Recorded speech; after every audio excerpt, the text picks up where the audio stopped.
Hi, I'm Bill Arnold. Thank you for listening to this podcast. There are many more podcasts available at myfaithradio.com. Your support makes this possible. Thank you. Hi, this is Bill. I thought this interview was so good, I wanted you to hear it again. So enjoy.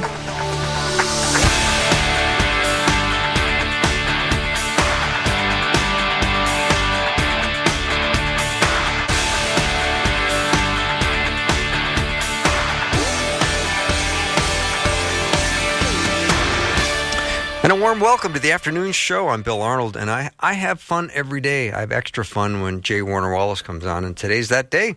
Always glad to find out what's going on in his smart brain, and he can be found at coldcasechristianity.com. That's his website. Also, his brand new book, which I think has been out for a little while, but his latest book is called The Truth in True Crime: What Investigating Death Teaches Us About the Meaning of Life.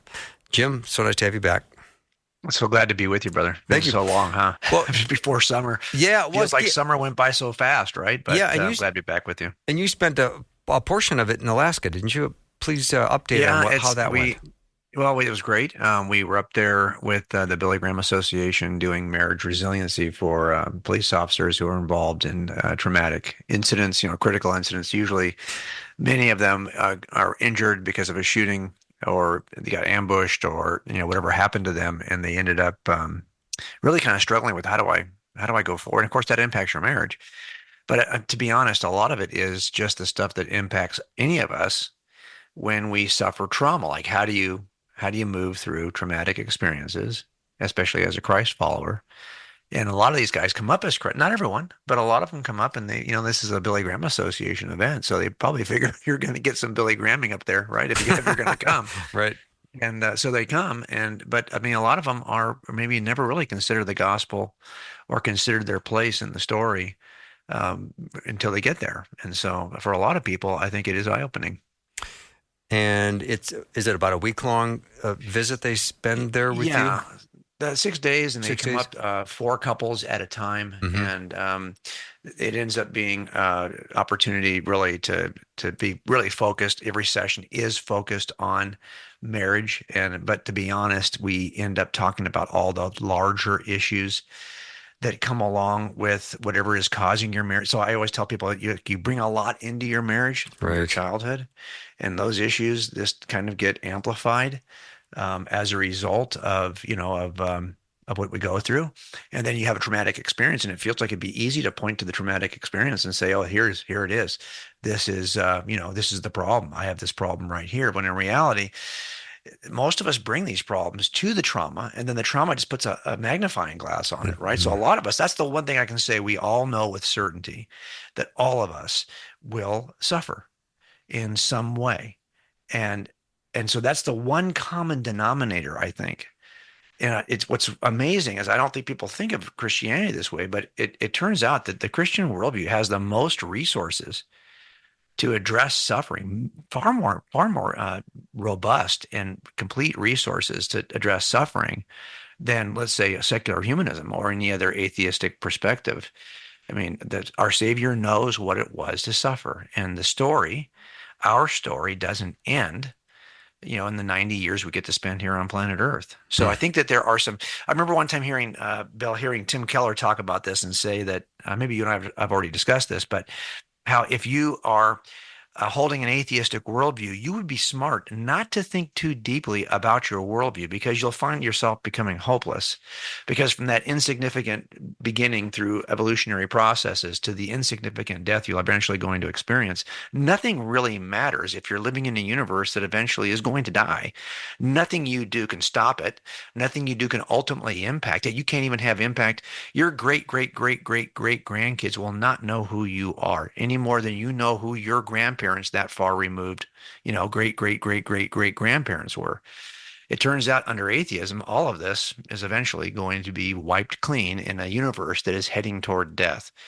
Now, on the other side, you can also be hopeless as a Christian, but that's because you haven't been thinking deeply enough about your worldview. Because it turns out that if Christianity is true, we don't die, and what we do has an impact for all eternity. And your life does matter, and what you do in your life does matter, and all justice and all joy and all desire does not have to be met in the 90 years you get here on planet Earth. Because let's face it, I work cases where sometimes justice is never met.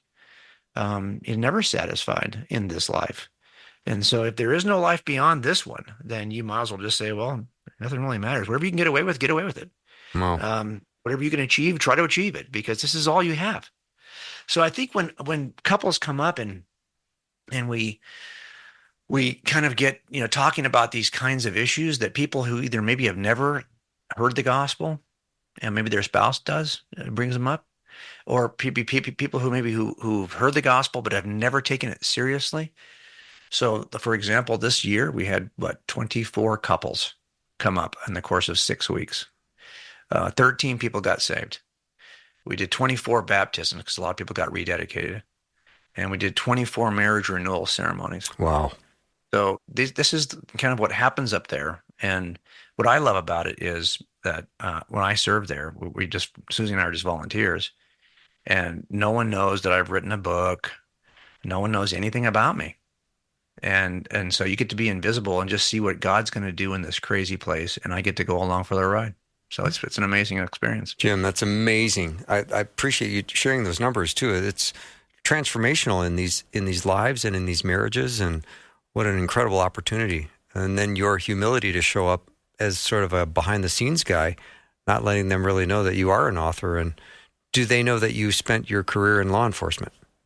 Well, yes. And so it typically starts off is I will start talking about the evidence. So part of it I'm trying to do is to show that Christianity is both true and good. It's true, so you can trust it. It's good because it changes everything. And so I often will make the case as part of what we're going to do over the course of those 6 days. And as I'm making that case, they kind of go, oh, wait a minute, this looks like something more than just you talking off the top of your head. So by the time that they leave, many of them have started to look for me online, because we do, unfortunately, even though we're in this very remote place, we do have Wi-Fi up there. And so they'll start to dig around online and see if they can figure out who you are. So some do and some don't. So it's really kind of cool, though, that's not why they're coming. When you're a speaker, people come to conferences because so-and-so is going to be there. And so they already know who so-and-so is. This is different. People are coming because they're in their last. I mean, we had 2 couples in June who just didn't make it because they got divorced before they came. Oh, wow. And so they're really at their last, and they'll often say on their application, this is it. We're down to the point where we're ready to pull the plug. And when you read that, you're going, okay, this could be an interesting week. But I know I have complete confidence that that's how they're feeling now. But by the time God gets them in this place, and it's an amazing place. Like it's totally off the grid. It's so strikingly beautiful. Have you ever thought about this? Often Scripture points us to big things, so we will remember God. Like, look at the stars. You'll see this in Scripture. Look at the vast number of stars in the universe as you look in this nighttime sky. Look at this huge mountain. Look at this amazing natural environment, right? And Scripture writers point us to these things as if to say that there's some connection between the awe we experience in nature and the awe we ought to experience when we think about God. And you think about this a lot when you're up there. I'm like, why is that? Because people come up there, and we're 50 miles from Denali, which is the old Mount McKinley. And it's the largest mountain on the North American continent. And it's the tallest climb of any mountain because it starts off at about 1,700 feet. It's a much higher climb than Everest because Everest starts off at a much higher elevation. And this thing is huge. And I think when people look at it, I think what big things in nature do is they put us in perspective in terms of how small we are. And then we can recognize that there's something very similar when we compare ourselves to God. So if you can put yourself in nature where you're up against something really big and you realize how small you really are, I think you're starting to come close, at least philosophically, to how small we are compared to God. And that's why I think those kinds of environments do open the door to conversations about God, to thinking more clearly about God and our role in the universe.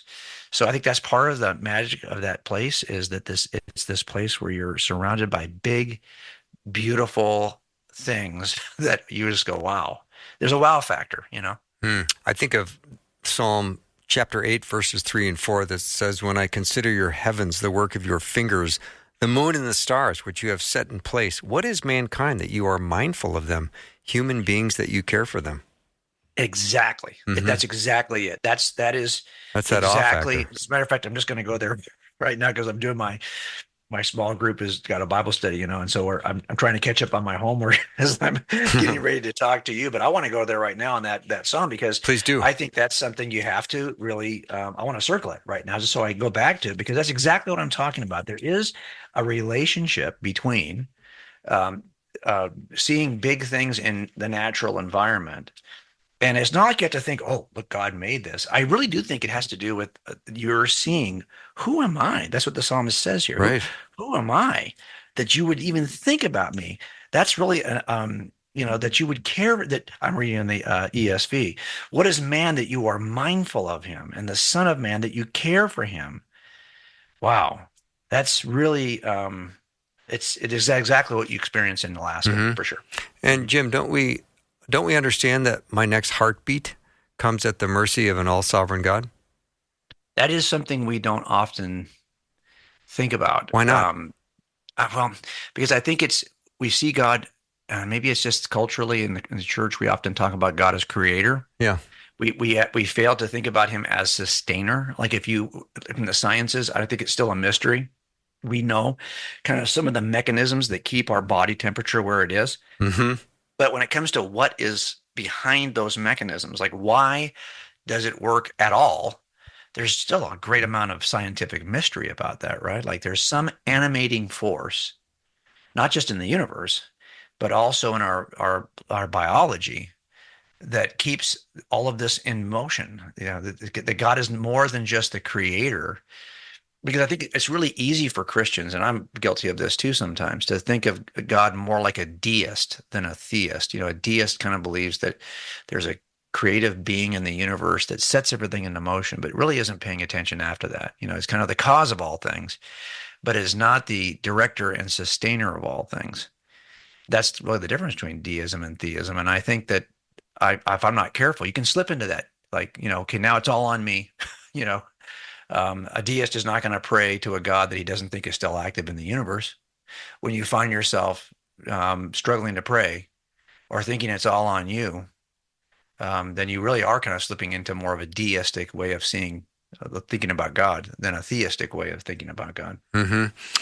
I really love this strategy of getting out into that kind of magnificent environment where you do understand that there is something that is so incredible that it was created by someone.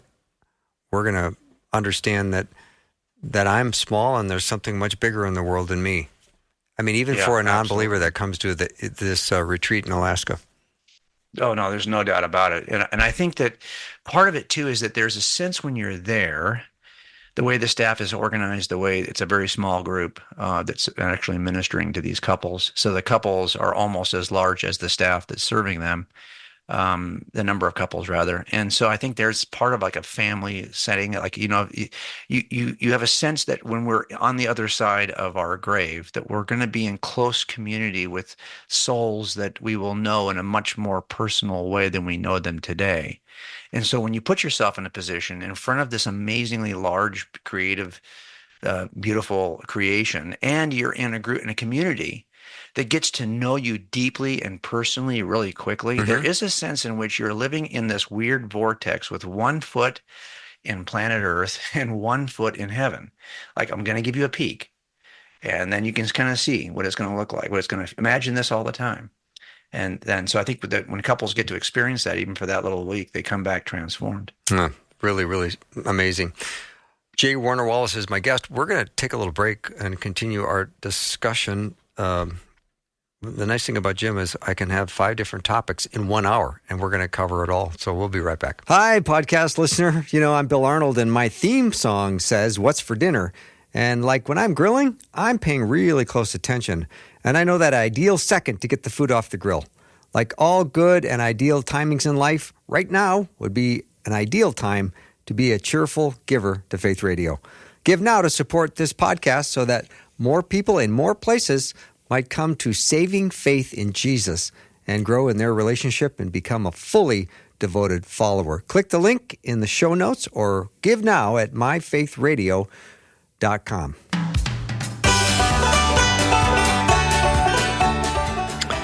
I'm with J. Warner Wallace today. He's a Dateline featured cold case homicide detective. He's a very popular national speaker and best-selling author, and he's nice enough to be a regular guest on the show. And he's also authored many books. I encourage you to start stocking your library with his work because it's so good.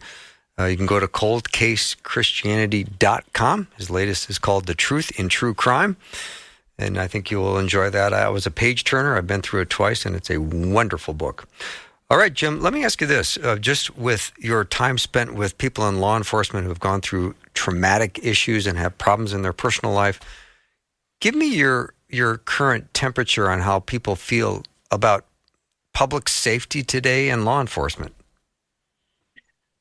Well, I think it's, we started all of this because BGA was concerned about kind of the demoralization of police officers. Because remember, no matter what incident that occurs in the United States that you would look at and say, oh, that is terrible, it never represents everyone in that group. I don't care if it's an abusive doctor, abusive cop, whatever it may be that makes the news. It seems like law enforcement is one of those. Like if you read a story about an abusive doctor who, for example, there was a fertility doctor in Texas who ended up inseminating like all of his patients. And so now he's apparently found out that he's got kids all over the place when his patients were thinking they were not being inseminated by this doctor. And sure enough, now, does that mean that people have just given up on doctors? Of course not. No. But it seems like if you see this on the news about a police officer, that our first reaction is all police officers are like this. And so I think that and this work started because in response to that, there was a sense in which, hey, we can't paint everyone with this terrible broad brush. And we do believe this is a necessary profession. Of all the essential services, it turns out protecting the public from crime, from evil, is a pretty essential service. I would argue it's the most essential service because you can't have any of the other seemingly necessary professions unless you have this one in place first. And so I think that's why this whole thing started. Now, since this has happened, since the George Floyd riots, and since all of that occurred, I think you saw a quick knee-jerk reaction that we should defund the police. And that occurred in several locations. And then you saw at some point that people said, well, that's not going to work. And because you saw incidents of either property crimes or violence increase. And so it turns out all of those folks who wanted to defund the police actually ended up refunding the police and then going out and providing bonuses to try to grab people back. Right. Our agency, for example, believe it or not, our agency just passed, and the city council just passed a proposition in which they're going to bonus people who lateral over from other agencies. If they have enough, if they have a good record and they've been working at the other agency long enough, they'll give them $100,000 bonus to join our agency. That's how far down we are in terms of hiring. They'll even bonus people who stay. Well, why is that? So what's happened is we went from let's defund everyone to let's rehire everyone and pay them more. Well, why is that happening? Because there's always a pendulum swing. Like these things have consequences. And I knew once we heard this defunding movement start, I thought, just be patient because this is one of those things you can't defund. Right. It'd be like saying, hey, we're against water. We're going to make water illegal. At some point, someone's going to say, hey, I'm thirsty. Right. So I think that it's going to swing back, and it has. But here's what I would say is happening. That pendulum that we talk about that swings back and forth depending on the political climate. Well, it's sitting on a table, and the table is starting to tilt. So when it swings way out much further to one edge than it ever did before. And when it swings back, it doesn't quite swing as far back because the table is tilting. And I do think that the table is tilting. And what's happened is we've stepped away from our Christian worldview in a country that was really built on a Christian world. You could argue, well, I don't think the founding fathers were all Christians. Okay. But it's pretty clear that amongst that group, there were a significant number of pastors whose worldview seems to have infected the entire group. So, so we've been built largely on this Judeo-Christian worldview. And as it moves away, as we move away from it, we will pay a consequence. This is why I think Dawkins, I don't know if I talked to you, maybe it was right the last time I talked to you, Dawkins had just made that statement, the famous atheist in the UK, saying that he considered himself a cultural Christian, as a very outspoken atheist. And what he meant was he would far prefer to live in a culture that's been shaped by Christianity than to live in a culture that hasn't. And I thought that's so enlightening, right? Because what it tells us is that, yeah, there are some good benefits here that you can't take for granted. That it does matter. It matters that we hold on to our values. Or what happens is the table begins to tilt, and the swings you experience are even more and more devastating to our well-being. Jim, you were an atheist until about age 35. Why did you become a Christian? Well, I mean, I just was struck with that I was stuck with it. It was true. I mean, I originally was keeping interested it simple, in aren't you? Yeah, well, I mean, that's what it was. I mean, I don't know. I think a lot of us as cops are pretty simple. And we come in, you ask us to come in and fix this problem, and we're looking for simple solutions. Like, what can we do in the next 15 minutes to solve this problem so that it's good for you, it's good for us, and we don't have to come back here. And so for me, I was enticed to look at Jesus. I still have the Bible sitting behind me here. I bought a Bible because I walked into a church and the guy said that Jesus was smart. Like, he made it sound like this guy was the most significant human being who ever lived. And I thought, boy. Well, I mean, when I was in high school, I had a sociology teacher who was Baha'i, and he made a similar kind of claim about the magnificent wisdom of Baha'u'llah. So he brought to me the writings of Baha'u'llah, and I read through them thinking, well, is this? And I remember it was like fortune cookie good. I mean, it was good stuff, but it was like, just like pocket wisdom. I kind of suspected that's what I was going to get from Jesus. So when I read through the Gospels and started to test them to see if they really were representing something that actually happened in the first century, in other words, did the resurrection really happen? I was convinced at the end of that process that Jesus rose from the grave. And if that happened, well, then you're stuck with this guy who rose from the grave. What are you going to do with him? How are you going to respond to that? And that, I think that does change everything. Now, I don't know that young people are like I was. I'm 63. So I think young people want to know, is it true and is it good? But at the time, if it's true, I mean, look, if Jesus is who he said he was, well, then at some point, I'm not going to be able to argue with him about things. So if he says X, I'm not going to say, well, yeah, but, well, no, if he's God incarnate and he says X, I got to figure, well, then where am I thinking incorrectly, or where am I thinking wrongly to even hesitate to embrace X as correct? In other words, all the moral claims of Christianity are so far downstream of, did Jesus rise from the grave? Because if he did, then you're stuck with the God of the universe speaking to you. Are you going to argue with him? Or are you going to say, okay, I guess I'm wrong on that issue, and I might at least have to rethink my own issues? I mean, how many times have raising your kids, do they say something you knew was incorrect, and you tried to straighten them out, and they're like, no, they argue with you. and you're thinking, okay, the gap between you and your kids is pretty insignificant compared to the gap between God and you. So what am I doing here? At some point, the fact that he is who he said he was does change everything. Jim, how do you stay patient with loved ones or people that you have conversations with regularly that keep pushing against what they say is that's what you believe, and I'm happy that you believe that, but I could never believe that? Okay, so in the same way that when the defund the police movement popped up, I remained pretty calm because I knew you can try that. Knock yourself out. It's been tried before. Right. Not going to end well. Yeah, ultimately, I know it's not going to end well. So, and in the end, I'm not going to have to by the way, I can make myself out to be a complete jerk between here and there by raising a big fuss about this. But in the end, you're going to bend your knee to that reality anyway, because you're going to want what you tried to defund. And the same thing is true here. I don't have to get too excited about it, because it's not like I'm arguing with people because I want them to embrace my personal assessment of reality. And if you don't embrace it, I'm going to be personally upset and offended because you apparently don't trust me.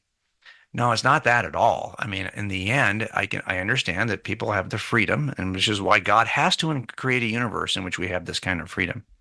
The freedom because he's trying to create a universe in which we can love. The one thing that all of us value above everything else is the ability to love. But you logically cannot create a universe with the opportunity for love if there isn't also an opportunity for the opposite, that you have to have free agency. But that means that you've got to also give people the freedom to accept a claim or reject a claim. And that's what you want in a universe that offers the ability to love. So I don't have to get too upset about it, because in the end, it's not my argument that I'm trying to win. It's not an argument I'm trying to win at all. Mm-hmm. It's just, okay, this is the reality of it. And eventually you're going to see it, even if you don't see it today. Kind of the same as the other situation, right? Mm-hmm. Eventually you're going to come to my way of thinking on this, not because of any persuasive ability that I have, but at some point life kind of punches you in the face. And the same thing is true here spiritually. At some point, this is what scripture says, and this is what Paul says in Philippians 2, 5-11, right? That every knee will bow and every tongue will confess that Jesus Christ is Lord, to the glory of God the Father. Well, that means even those who don't confess it today ultimately will. And it's not my job. I mean, my job is to very calmly and try to be persuasive to present the case. Whether or not they accept the case, that's not my burden. And also, I'm patient because I know that I was 35 before I was ever reached. So if I meet people, and I see it all the time, when we get officers who come up there who now are 45, and for the first time the light bulb comes on, well, that to me helps me to see that, it's really never too late. And I can actually delay the process even more by being a jerk, so I'm trying not to be the jerk on top of it all. Yeah. Right. So that's part of it, I think. Yeah. But if you have someone that comes up and says, God has just not shown himself to me. I pray, but I get nothing. I don't have any answer. I don't understand how I'm supposed to relate to him. And so I can't do the Christianity thing because I need some proof. And when you hear something like that, what is your first approach with that? What would be your first response? Well, I think it's the bigger issue, it seems, is that the complaint really is about the hiddenness of God. Mm-hmm. Like, why would God hide in the way he does? And as a parent, that there are times that you step out of your children's life intentionally. You could step in, but that what's best for them is for you to stay out. You've given them everything they need to know. You've given them all the clear direction in the world you could possibly give them. And now you need to let them live on their own. And, sometimes the answer to a phone call is, or to a request, it's sometimes yes, it's sometimes no, and it's sometimes not yet. And I think the problem we have is if we're in a culture where we say, hey, and I've heard people say this, if you pray, God answers prayer, prayer works, God's going to answer you with interest on the loan, kind of a thing. Well, sometimes the answer is no. And sometimes the answer is not now. Maybe someday, but not now, because God's dealing with every single soul on the history of planet Earth, and where you fit and what decisions you make. And none of us lives in isolation. We're all connected to the overarching course of history. And we just can't see those connections until we finally step out of it and see how everything's connected. Then we're going to go, oh, wow, I get it now. Mm-hmm. So I think a lot of this is, and by the way, is God really that hidden? I think what happens is we just don't have God ready eyes. The same way that if you play, we used to call it slug bug. I don't know what you guys call it. When you drive down the street, and if you saw a Volkswagen Beetle, a Volkswagen Bug, you'd punch the person sitting next to you. Slug bug. I don't know if you ever played that game, but if you ever have, what happens is suddenly you realize there's a lot of Volkswagen Bugs on the road that you were just driving right by before, because now every time you see one, it's the opportunity to punch your brother. So it's like, hey, now suddenly I realize how many there are. Well, I think a lot of things happen in life that we attribute to accident, to chance, to coincidence, that are really God acting in our life. But we don't have God ready eyes. Like, we're not playing slug bug. We're just kind of rambling along and wondering, where is God? When in fact, all the stuff that we've been attributing to other forces may in fact be God, if you were paying attention. Yeah. So, Jim, what happens when Dad's driving and you and your brother are in the back seat and you pass a Volkswagen dealership? Oh, I know. Oh, listen, we would play this game with my kids, and there's a Volkswagen dealership here on the freeway. And Yeah. of course, we always, at some point, they all know what exit it's on, right? And all those cars are facing the freeway. And so, we're all just poised, because you can't punch the person until you actually can see the bug. Okay. But we're all poised, waiting, and who's going to see the bug first, because we know they're all parked there. And so this one particular, as a matter of fact, this one particular dealership, when you would paint their bugs, they would sell a pink convertible slug bug, a pink convertible bug. And so those things stand out, right? So yeah, for sure, you're looking for them. That's funny. All right, we'll take a little break. J. Warner Wallace is my guest. Head over to coldcasechristianity.com. Check out his books and writings and videos and podcasts. They're amazing. We'll be right back. It's the afternoon show with Bill Arnold. Prime time, drive time. Let's get it started. Jump in your car. Yeah. What's for dinner? Hey. It's the afternoon show with Bill Arnold. My guest today is J. Warner Wallace, and you can learn more about him at coldcasechristianity.com. Jim, we had a comment come in during the break about slug bug. Do you really slug somebody hard? I mean, is it hurtful? Because it sounds a bit abusive. Some clarification would be meaningful. Well, no, it can be. I mean, if it's two brothers playing, then it's like you're looking for that one sore spot, that part where the muscle is kind of got like two fibers of muscle, and there's a little bit of a gap, and the bone is kind of in between those two layers, and you're trying to hit that one spot, or like almost like a, it depends. If you're playing with your sister, you're not doing that. No, of course not. But I had two boys, and they were, definitely. And then you laugh about it. This is such the difference too. Isn't there a difference between boys and girls? That's another issue altogether. I think that the Christian worldview kind of explains that two members of the same species can have absolutely the same value, yet be utterly unique and different in how they're wired. And a lot of this is because it's design feature stuff. It's not cultural. It's not that we learn how to be a little boy. Well, of course we do, but so much of it is biochemical, that we have a certain set of hormones raging through us that create certain attitudes, certain alpha attitudes, over attitudes necessarily of caring or of nurturing, right? Mm-hmm. So that boys will find that spot and slug their brother, and then they'll laugh about, oh, that was a good one. Now it's my turn next, right? Right. And there's not any, like, at the end of that, my sons didn't end up hating each other. And if they cried a little bit, they cried like in a laughing way. Oh, like that smarts, kind of a thing.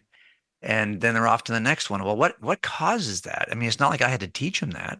Yeah. That's just how they reacted to it. Right? As opposed to, like, with my daughters, I can't remember my daughters really ever playing it with each other. Like, they might slug their like me or my wife, and like fun. But never would they slug somebody who they would think would retaliate, with a slug of their own. So I think it's just a different way of approaching. And thank God for those differences. Could you imagine? This is why I think Scripture says that when we are married, we are to be one, because it turns out that neither side of this is a wholly good version of what it is to be a human, without the complementary other side that levels the scales.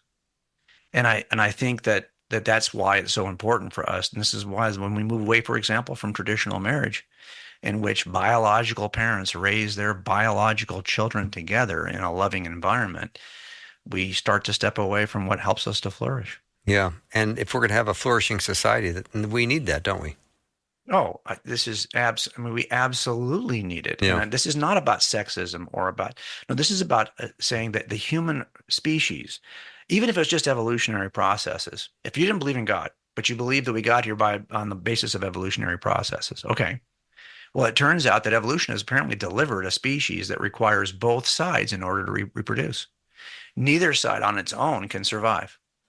So it turns out that if I had a purely naturalistic perspective on this, I'd still want to maintain the primacy of those relationships because I think it leads to the best future generation or the best chance to continue to exist. Mm-hmm. J. Warner Wallace is my guest. In your book, The Truth in True Crime, would you talk about a little bit of the nature of murder and the evidence for God, how those two are related? Well, I think when you work murders or any kind of violent crimes or assaults or anything that involves physical violence, what you discover is how not to do things. Like you discover pretty quickly what leads people to make bad choices, what compels people to do things that are really not even in their own best interest. And so if you start making a list of those things, oh boy, if you'd only done this, you'd have been better off. If you make a list of all the stupid things, for example, you've ever done in your life, well, you could make a complementary opposite list of all the things you could have done that would have been just the opposite of those bad decisions you made. Good point. So if all you were doing was making a list of all of the stupid you've ever done, you could actually make a complementary list of all the things you could have done smartly. And I think that's what we're doing when we look at these true crime stories. This is why I think they're so popular, because people look at them like, oh, yeah, like this is providing me with an entirely new set of things I know I shouldn't do. So I think that's really what opened the door for me. Now, that's not, I discovered probably half the things in that book before I was a Christian and half the things after I was a Christian. And so I actually would tell people most of the time that my view of what caused humans to flourish, that hasn't changed all that much. So I probably held a pretty parallel view to a lot of Christians with a few exceptions. Like, for example, I was very much pro-choice before I became a Christian. Mm-hmm. And it wasn't that the Christian worldview is what, I just think I became more thoughtful about what is it that's in the womb. Here in California, well, I'm really rabbit trailing here, but in California, we still have a law that if you murder a woman who's pregnant, that's a double homicide. But the woman herself can murder what's in the womb without it being a homicide at all, which kind of tells the people in the state that thing in the womb is only a human if the mom says it is. Wow.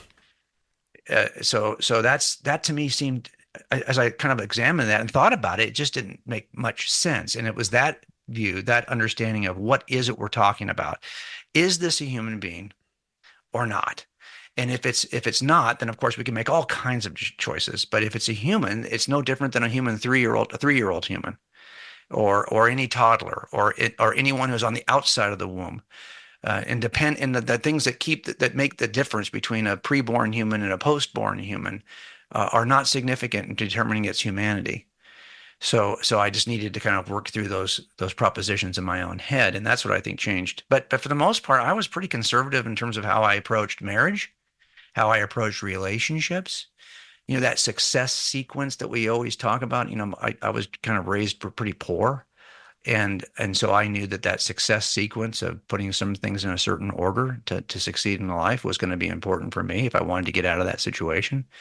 So I think that I was already in many ways, kind of like Dawkins, adamantly against people who thought in this imaginary spaghetti monster, the flying spaghetti monster, but at the same time, living as though the rules and the kind of principles of the Judeo-Christian worldview were actually true.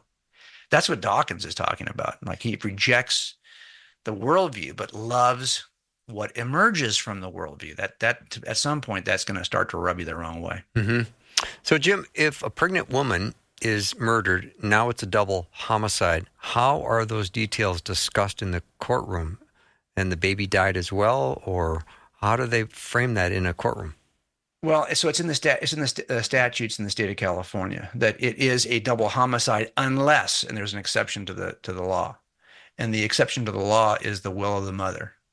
So that's why I say in many ways, it ends up becoming a decision the mother makes, not so much about whether the baby can be terminated or not, but really whether the baby should be considered a human at the point of termination. That's really what it comes down to, because that's what we're deciding in a homicide. Is this a human? Because, let's face it, if I killed a woman in her backyard and also in the process of killing her, shot her dog, I don't have a double homicide because that's not a human. Mm-hmm. The second murder is not a human, it's a dog. So it's really about determining what is this thing inside of her. And if there's an exception in the law that allows her to decide it's okay to do it, then what you're really saying is she's determining whether or not this thing is a human that's being killed in the first place. Wow. Amazing. We're going to take a little break. J. Warner Wallace is my guest, and you can go learn about him at coldcasechristianity.com, and I hope you do. If you have a question or comment for Jim, let me know what it is. Text it over 877-933-2484.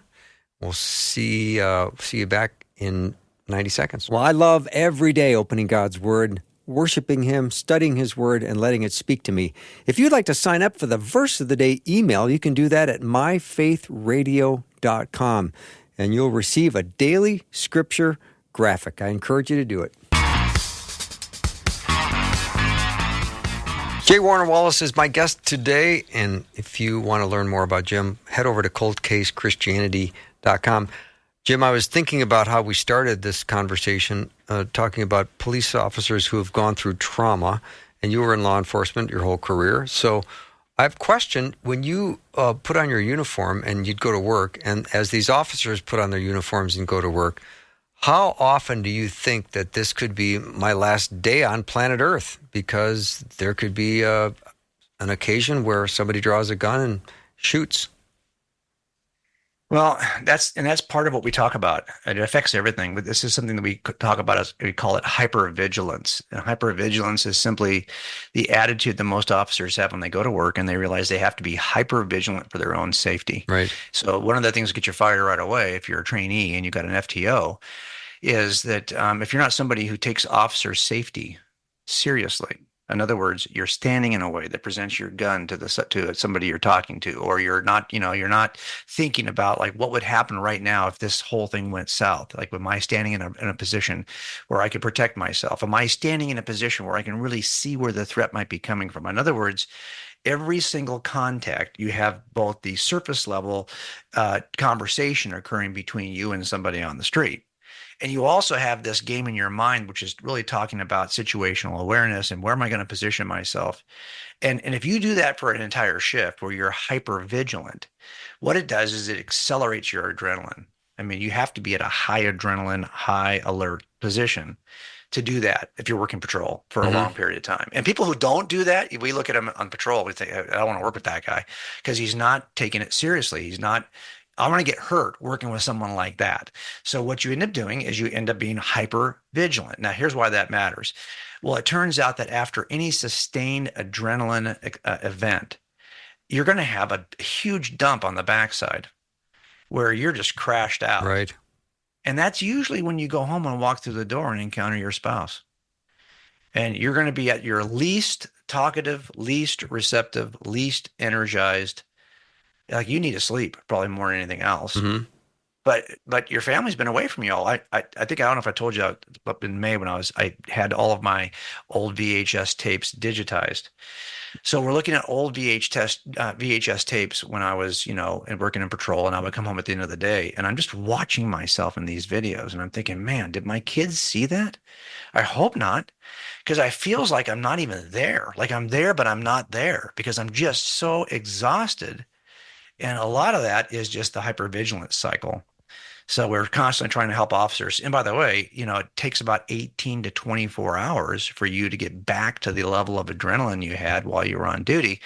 And the problem with that, of course, is that in 12 hours, you're back to work. So you really need a few days off, and you're probably not going to be the greatest version of you could be until the second day. And that's because of this constant, and not many other people Even when you're in working as if you're responding, like you're a first responder, police officers aren't just first responders. They're actively patrolling. You have a patrol function for police officers, not like firemen. When you call us, we'll come out of this secure environment and we'll face the danger. Patrol officers are asked to go out and get in the middle of the danger all the time to prevent the danger from happening to begin with. And that's a very different ask, and it does require a level of hypervigilance. Hey, by the way, before we finish this hour together, remember I was talking about the California Penal Codes. Here's how it's written. Murder is the California Penal Code 187A. Murder is the unlawful killing of a human being or a fetus with malice aforethought. Here's the exception, 187B3. This section shall not apply if, and here's one of the exclusions, the act was solicited, aided, abetted, or consented to by the mother of the fetus. So what it's basically saying is that if you kill a human being or a fetus with malice aforethought, that is a murder. But it's okay if someone, namely the mother, thinks it's okay. If she consents to the murder, no problem. Can you imagine any other situation in which something is a murder unless someone says it's not? Yeah, that's crazy. So that's what that's why I think in the end, we have to decide, what is it that we are terminating? Because if it's a human, it changes everything. If you say, oh, it's a dependent human. Well, if you're on a pacemaker, you're a dependent human. Can I kill you? Oh, well, it's a very small, not fully formed. Well, small babies aren't fully formed. Prepubescent teenagers are not quite mature. Can I kill them? They're not their final developmental state. Every excuse you might use to kill the less developed, more dependent human being does not make it something other than a human being. Mm-hmm. And there's the problem. Yeah. One last question, Jim, as it ties into this, the idea of you being out working where your life could end. Are you afraid to die? I think that's one of the, I think every cop that works, if they're honest with themselves, are battling two polar extremes. One, I will do anything I'm asked to do to protect my community, and up to and including taking my own life. Mm-hmm. At the same time, I want to be home in time for dinner. Those two extreme polar extremes are the tension in every car, because I'll do whatever it takes, but I have a family at home. I want to get home to them, and trying to wrestle with those two desires at the same time. I think most people in their jobs, they're not wrestling with those two polar opposites. What kind of words can us civilians say to police officers if we encounter them in public and we've got a moment to share something? What would you most like to hear? I think the conversation has to go both ways. The conversation for cops has to be, please don't judge any of us on the basis of any stupid thing that one of us does, because no one dislikes a stupid, lawless cop more than one who's not stupid and lawless. We hate them even more than you do. So please don't judge all of us by the actions of any one of us. That's number one, has to come from our direction. Two, the other direction has to say, hey, I get it. What you're doing is a job that no human should have to do. So I'm going to grant you a little bit of grace, because I know that I will never be placed in a position where I have to make that kind of decision or be exposed to so much garbage over the period of number of years that I might have my thoughts twisted about what I should do. So I'm going to grant you a little bit of grace on this, because it's a terrible job. And the other side, our side, has to say, hey, we will have a zero tolerance for anyone who's doing these kinds of things that give us a black eye. We will have a zero tolerance for it also. Do you have anything in the works headed to a publisher?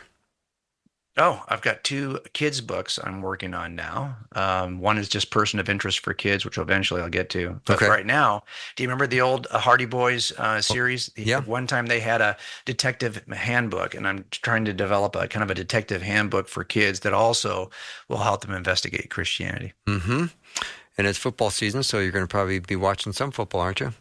Well, yeah, and I always tell people, if we could just love Jesus as much as we love our football teams, because, we never have to encourage football fans to talk about football. That's so true. We just do. But why is it we have to encourage Christians to talk about Jesus? Like, we have classes. Here's how to talk about Jesus. Here's why you should.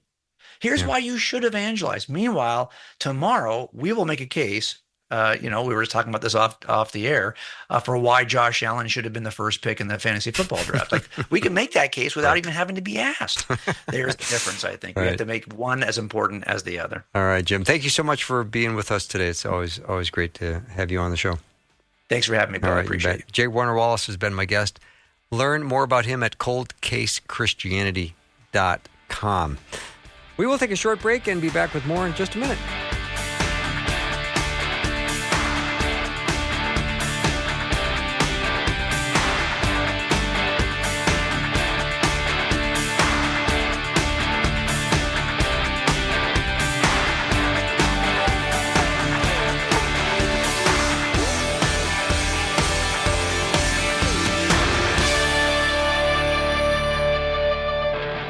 Thanks for listening. Programming like this is made available through your support. Information available at myfaithradio.com.